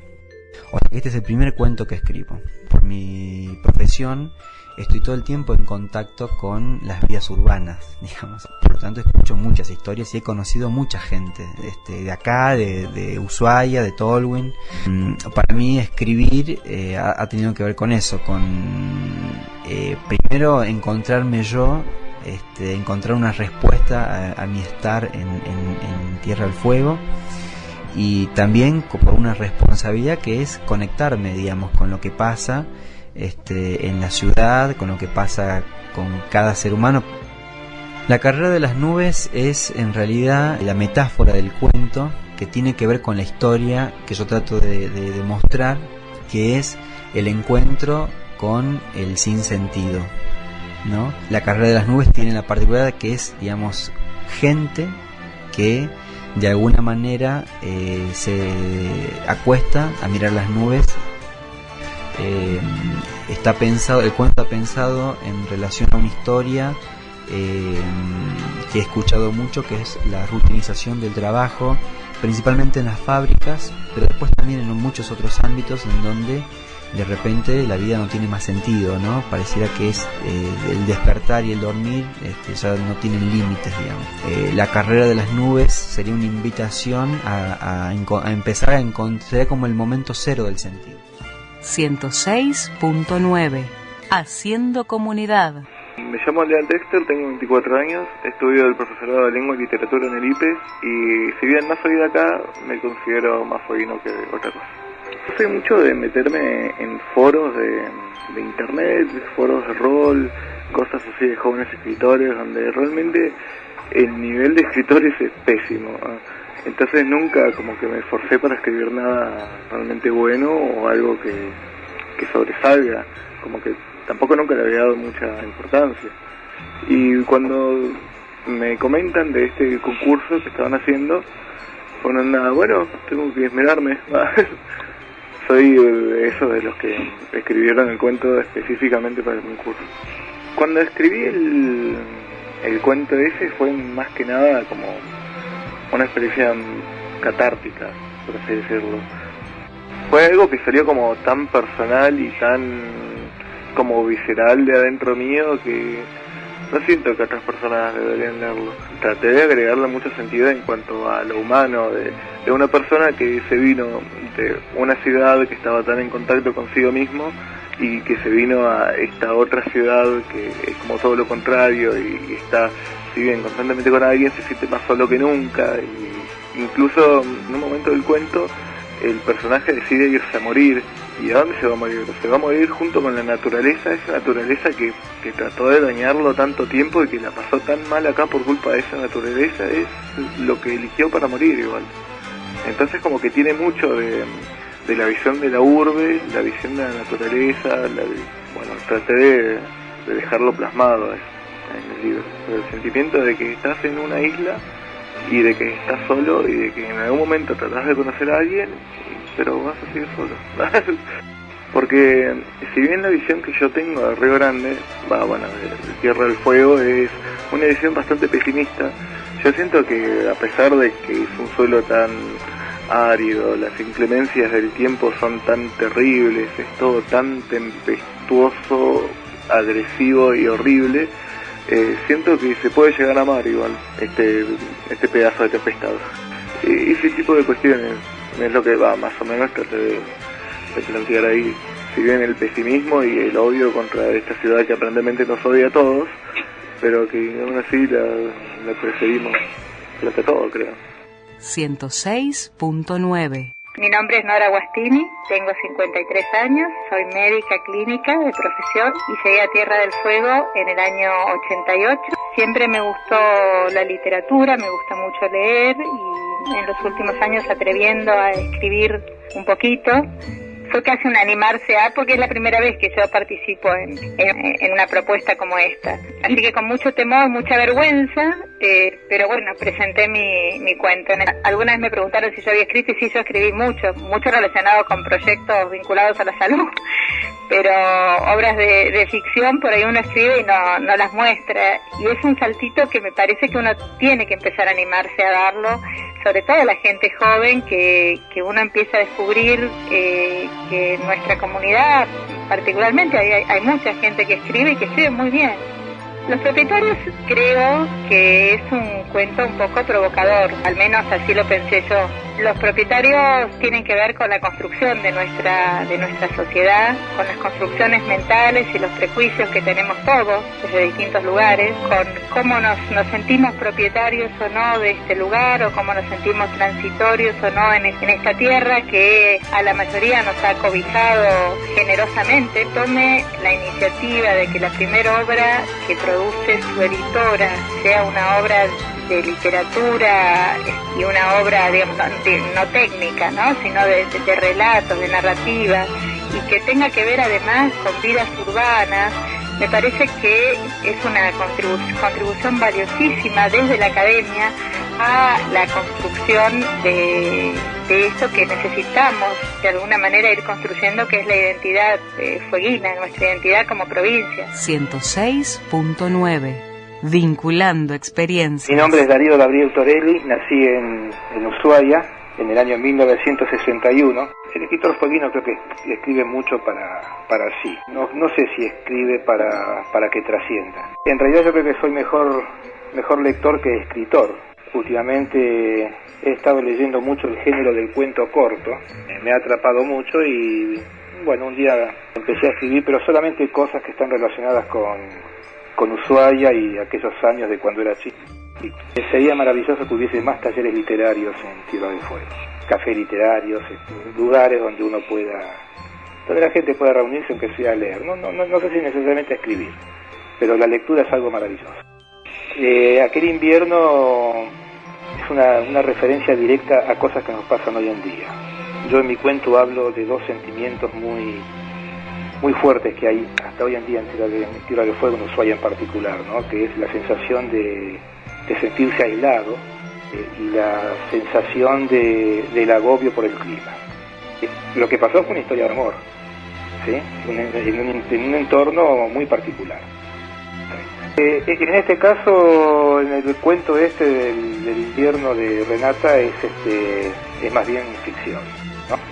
Que justamente cuando nos entregaron el premio en Río Grande hace unos meses, una de las cosas que más me gratificó fue que cuando yo era pequeño, siempre mis padres hablaban de las grandes cosas que hacían falta para Ushuaia y para Tierra del Fuego, ¿no? Siempre se hablaba de tener una ruta pavimentada que uniese Ushuaia con Río Grande y de tener un aeropuerto, pero nadie hablaba de una universidad.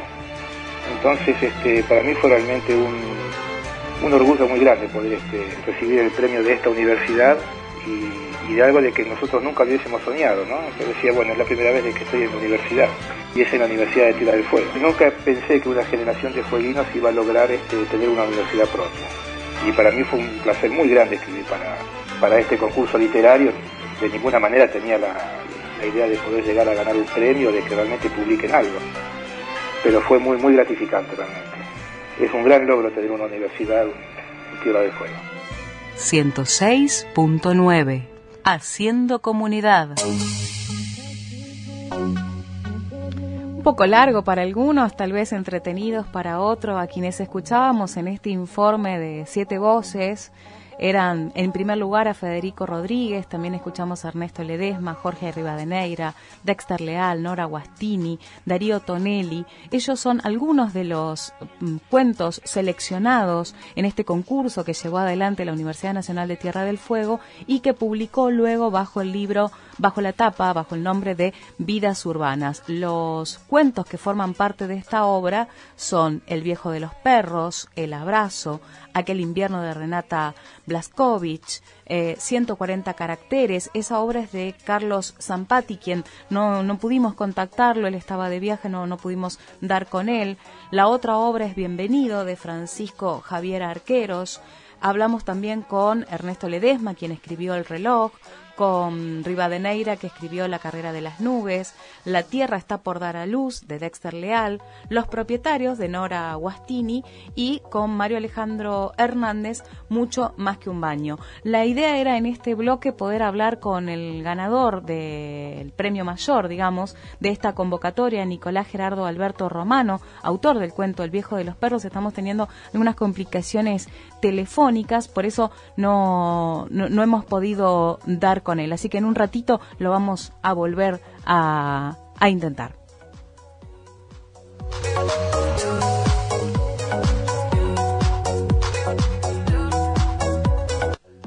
En estas épocas en que no disponemos de tiempo ni espacios adecuados para vincularnos, relacionarnos o estar acompañados, te proponemos un punto de encuentro. Los miércoles, desde las 15 horas, un lugar para reunirnos, un espacio para la distensión, la información, la reflexión, el debate alternativa. Punto de encuentro. La cita de los miércoles en la tarde de la radio.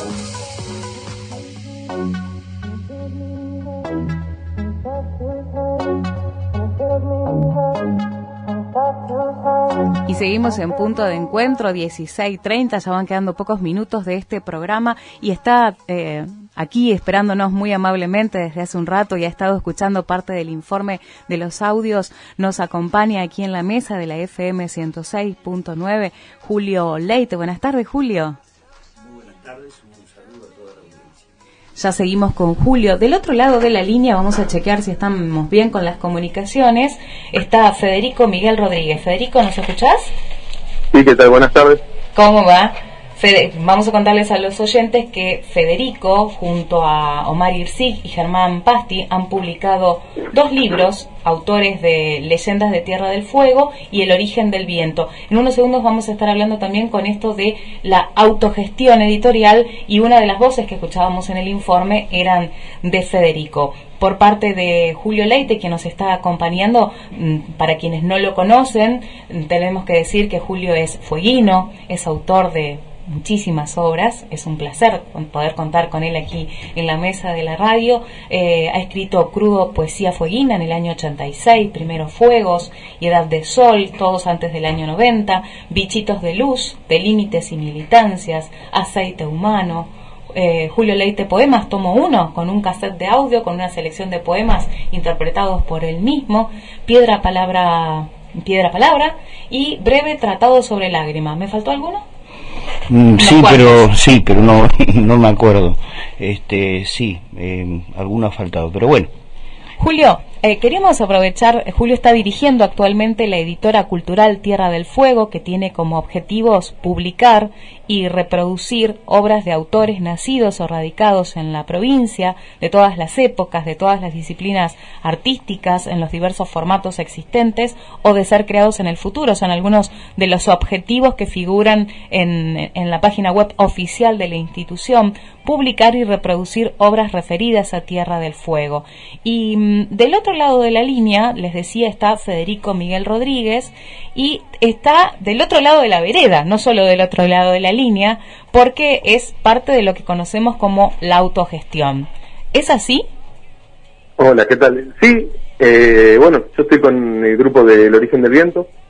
Un saludo a Julio, que es un amigo, lo admiramos mucho.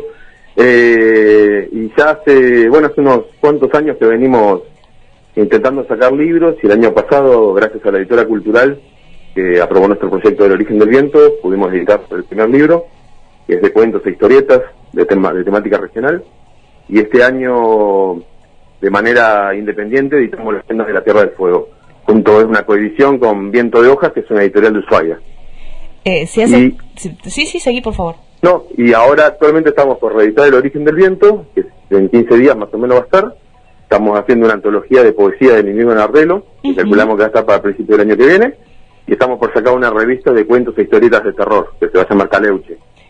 Si has estado escuchando el programa desde el principio, hemos estado haciendo mención a lo largo de esta hora y media que llevamos ya en el aire sobre el libro en sus diversas presentaciones. Y una particularidad que tiene la editora El Origen del Viento es que sus libros se pueden acceder también a través de Internet. Sobre esa particularidad es que quisiera que nos cuentes en estos minutos que nos podés dispensar.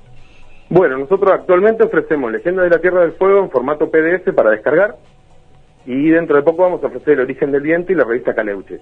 No es un ebook.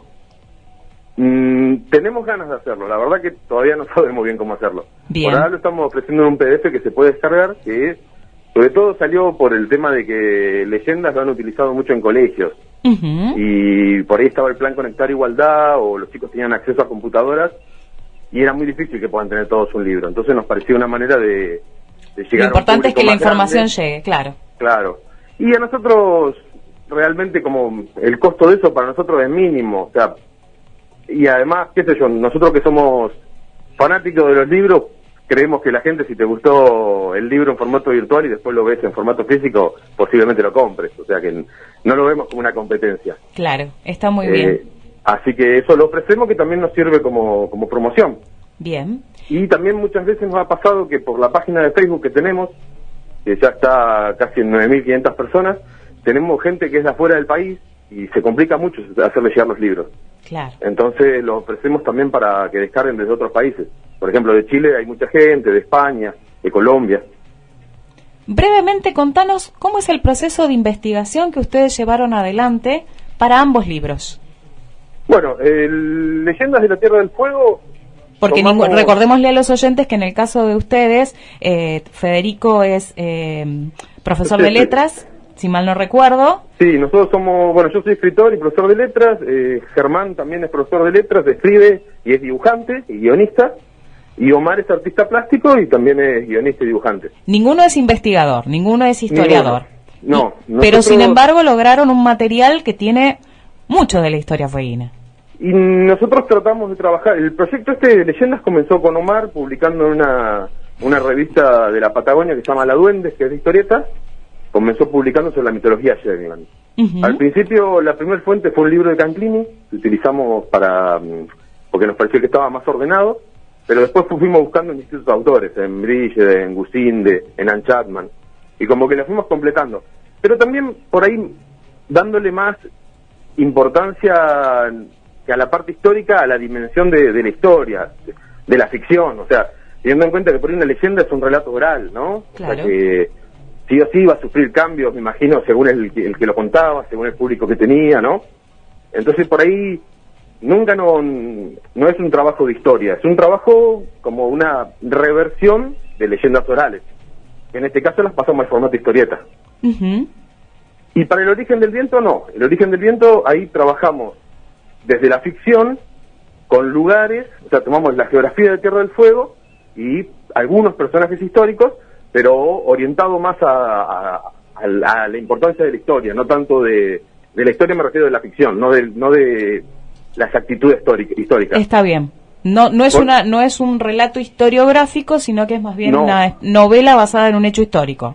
No, para nada. Al revés, no queríamos... Nosotros sentíamos que de eso en Tierra del Fuego hay mucho y hay muy bueno. Claro. Y nosotros queríamos trabajar más al lado de la ficción. Bien. Por ejemplo, un ejemplo que doy yo es... hay una historia que el padre Zink es un personaje, ¿no?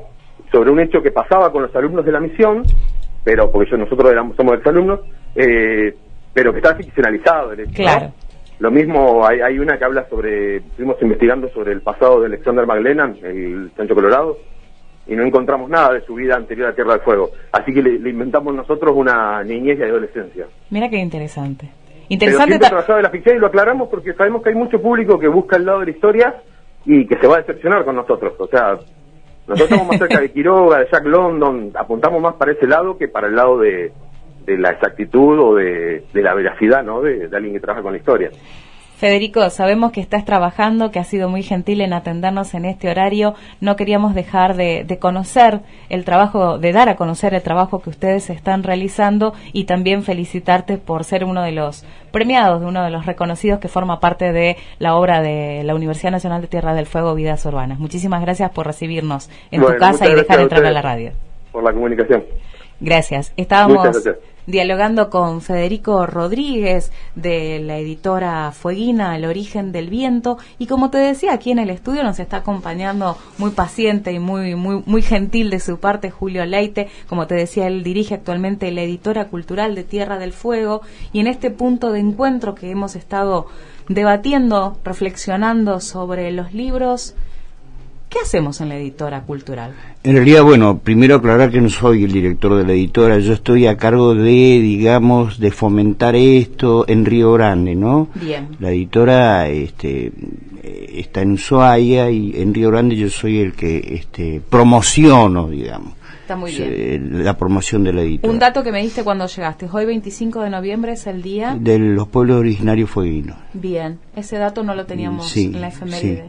Sí.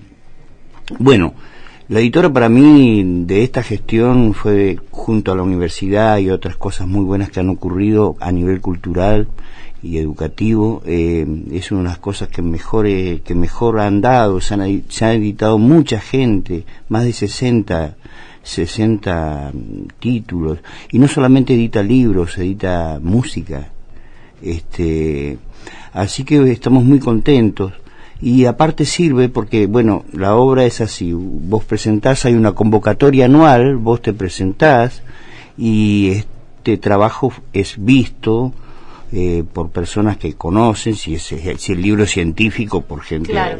Si el libro es literario, bueno, por gente relacionada con cada tema, y se puede decir que se hacen devoluciones, ¿no? Claro. Y te dice, mirá, esto se puede editar, esto corregir. No, sí, intentá ver este tema, lo otro. Y lo que se edita, si es aprobado por especie de jurado, lo que se edita, en libros, por ejemplo, son 500 ejemplares, de los cuales el 75% cubre la editora cultural de Tierra del Fuego. Ajá. Y el otro porcentaje lo cubre el autor, a no ser que el libro sea de interés educativo y realmente sirva para la provincia, se puede llegar a editar completamente costeado por la editora de Tierra del Fuego. Vos sabés que en estos días estuvimos recorriendo algunas de las librerías de acá de la ciudad de Río Grande, y estuvimos consultando qué pide que el comprador de libros cuando va a la librería. Hablamos con Laura, la encargada del local comercial de Ecolibros de calle Fagnano, y ella nos aclaró un poco el panorama sobre qué se compra, qué se pide, qué le gusta a las mujeres, a los hombres y a los niños, y te invito a compartir brevemente esta información que ella nos brindaba. Y buscan muchas sagas. Bueno, hay un auge ahora en lo que es los adolescentes que están leyendo más sagas como por ejemplo las de Maze Runner, Correr o Morir, o Los Juegos del Hambre, estas sagas que han salido también en el cine, eso leen bastante. O autores como John Green, que son bien novelas como para esa edad. Se ve mucho eso en adolescentes, entre los 12, 13 para arriba, leen mucho eso. Después llevan bastante los de los Juegos de Trono, y en lo que es adultos, las mujeres llevan también sagas, pero novelas históricas románticas como Florencia Bonelli, que tienen basados en historia. Y hay otros autores que también, hay otras autoras como Gloria Casañas, Viviana Rivero, que también son novelas históricas románticas y basadas muchas en la historia de la Argentina, ¿no es cierto? Y en cuanto al hombre, y el hombre lleva bastante de lo que es política. Bueno, algo de Feynman, por ejemplo. Después los libros de la Nata han llevado bastante. Y Galeano. Galeano es una lectura clásicos que leen los hombres también. Pero depende de las edades también. Chicos de 7, 8, 9, más o menos, lleva muchas historietas, que es más fácil de leer, ¿no es cierto? Por ejemplo, Gaturro, todo este tipo de historietas que los atrapa bastante, ellos llevan eso. Y después hay un poco entre que eligen ellos o que eligen los papás. Pero sí, también hay como libros ahora, como que está muy de moda esto de las sagas, y hay continuidades también para niños. La gente sigue buscando el libro papel. Sí le gusta tener el libro en la mano. Le gusta porque le gusta volverlo a leer, le gusta quizás subrayar cosas. Y el que es lector no se acostumbra al ebook.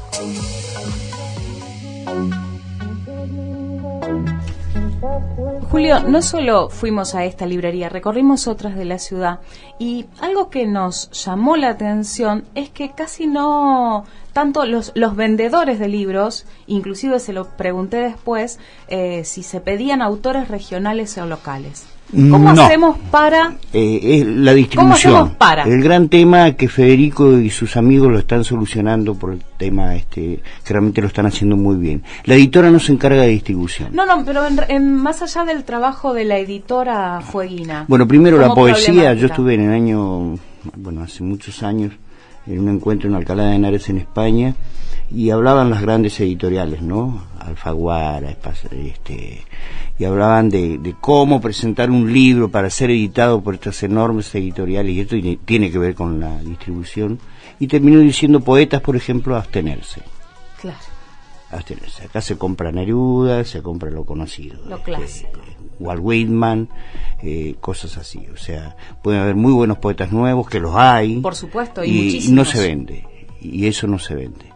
Otra es que, lo que está de moda, lo que dice esta chica, es verdad. Lo importante es que lean, igual. Por supuesto, de todas maneras, eso no que se lean. Hay una escritora que tengo la suerte de conocerla, que estuvo por acá, Liliana Bodoc, que ha arrastrado con los niños, con las sagas famosas, es encantadora y realmente muy, muy interesante.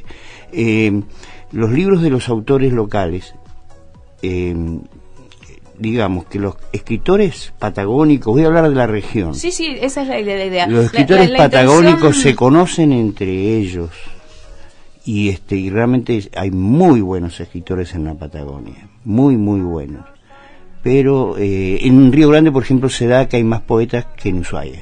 En Ushuaia tenemos a Rivadeneira, Nicolás Romano, que es un exquisito cuentista con un lenguaje, yo diría que poético en sus relatos, en sus cuentos. Y acá hay poetas. Por eso no estoy de acuerdo con lo que dijo uno de los chicos premiados, que hay malos escritores. No. Dexter decía que en los foros, que él se metía a foros porque compartía con ellos que todos eran malos escritores, porque él no se consideraba un buen escritor. Entonces entendí mal. Acá hay realmente, Ninive Nordelo, Anaíla Saroni de Ushuaia, algunos me incluyen a mí, con premios o reconocimientos nacionales o internacionales. Luis Comis de Ushuaia, Alejandro Pinto, un escritor joven de acá de Río Grande, Priscila Balone, que es muy joven, es una escritora pero exquisita, y podemos seguir nombrando. Pero vos llevas tus libros a la librería, te lo dejan a consignación. En Ushuaia, por ejemplo, yo vendo mucho personalmente. Te lo dejan a consignación y están ahí tapados entre otros libros, y la gente va a buscar este material que está de moda y que te dicen leer, es así, es muy difícil. Y desde el Estado, ¿qué podemos hacer? El Estado no está haciendo distribución, porque el Estado, nosotros no manejamos dinero. por decirlo así.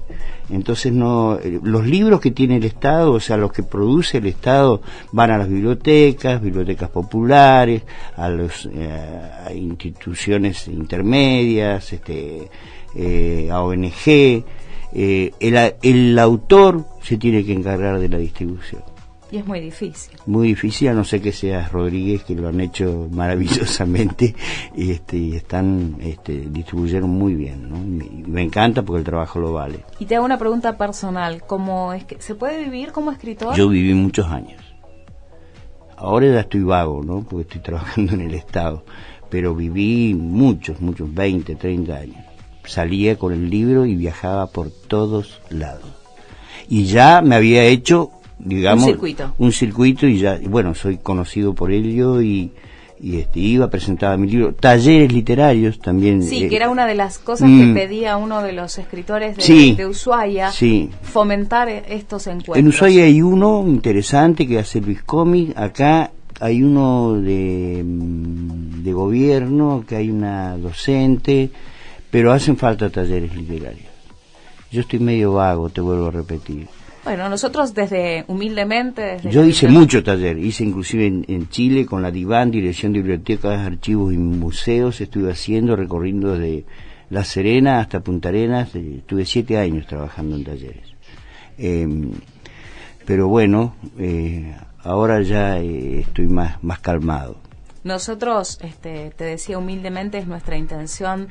Tenemos la radio de la Universidad Nacional de Tierra del Fuego a disposición de los autores fueguinos para dar a conocer sus obras, para compartir sus sentimientos, su pasión por la escritura y, ¿por qué no, el año que viene poder realizar a través de la radio un taller literario radial, una especie de encuentro, un punto de encuentro con los escritores una vez por semana? ¿Qué le parece? Me parece genial. Acá hay jóvenes muy interesados en estas cosas. Alejandro Pinto está haciendo talleres también.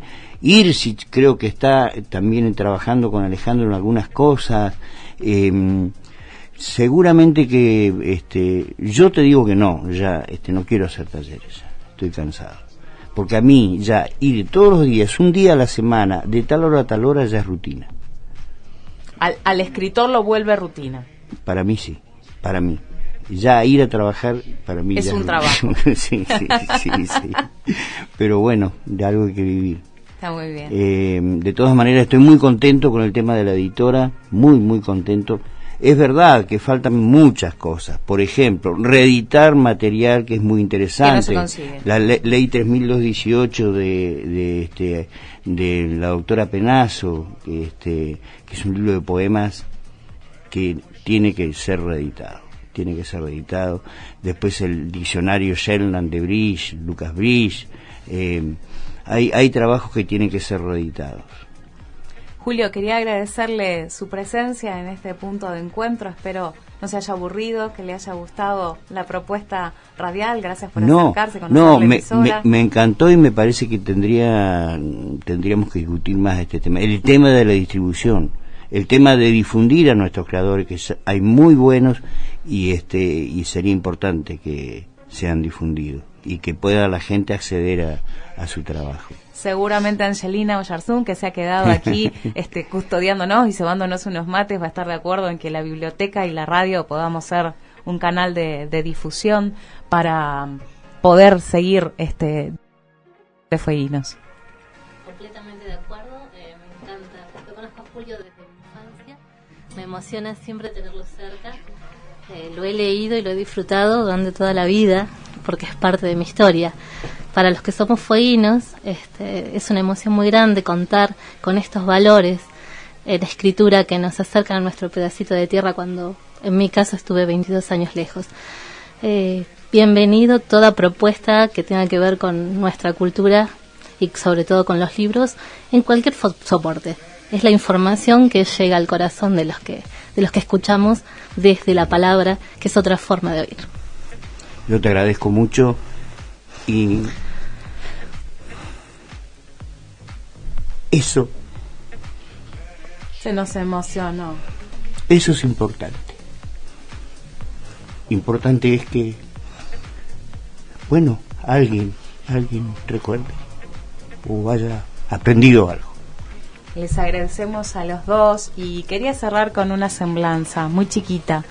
Un libro no es el diario que se desecha a diario. Un libro es herramienta, pero también es un arma. Es un bien simbólico que no debe ser abandonado ni olvidado. Nos vamos con Facundo Armas, con su obra, una de las últimas, basada, mejor dicho, en el libro Herederos de la Tierra, textos de Lucas Bricci, muy mencionado también en esta tarde, y Facundo nos invita desde el último confín del mundo a compartir música de autores fueguinos. Esto ha sido Punto de Encuentro. Nos reencontramos el próximo miércoles a partir de las 15. Espero hayan disfrutado el encuentro de hoy.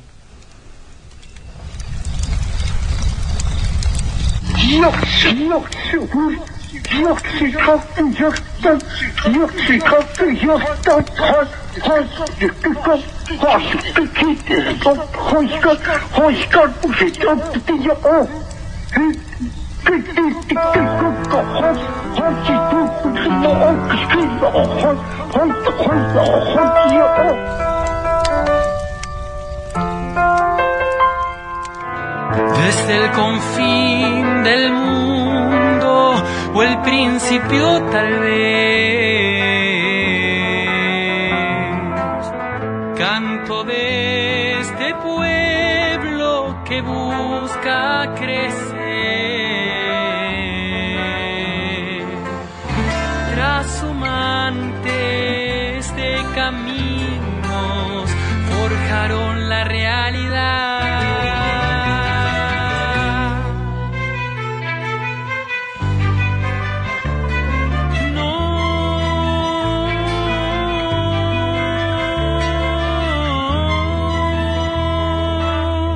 Tierra grande, milenaria, hoy tus hijos te acompañan, donde el fuego del ancestro sigue vivo en nuestro cuero. Herederos de esta tierra, somos los hijos del viento, nueva es la generación.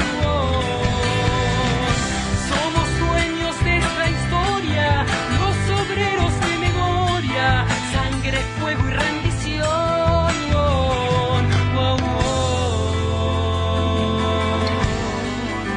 Karukinka, Karukinka,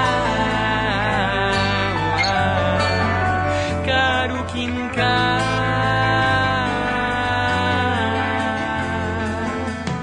Karukinka es mi tierra, mi voz, mi manera de sentir.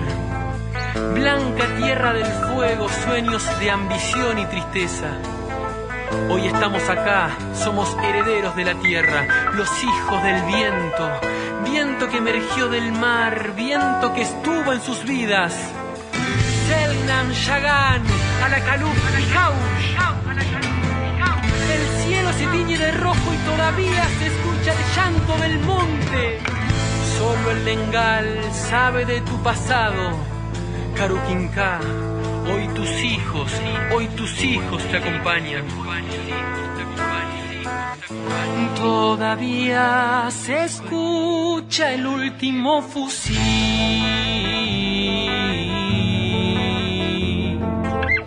El gran genocidio comenzó a partir.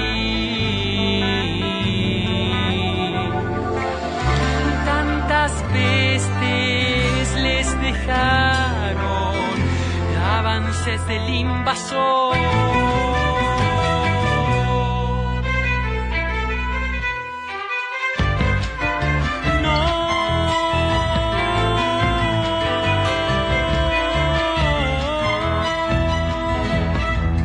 Qué tristeza, no hay consuelo, te invadieron, te vendieron, voy buscando la esperanza en la vida de mi pueblo, herederos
En estas épocas en que no disponemos de tiempo ni espacios adecuados para vincularnos, relacionarnos o estar acompañados, te proponemos un punto de encuentro.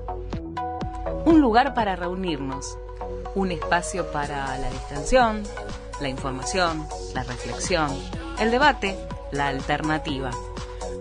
Punto de encuentro, la cita de los miércoles a las 15 por FM 106.9.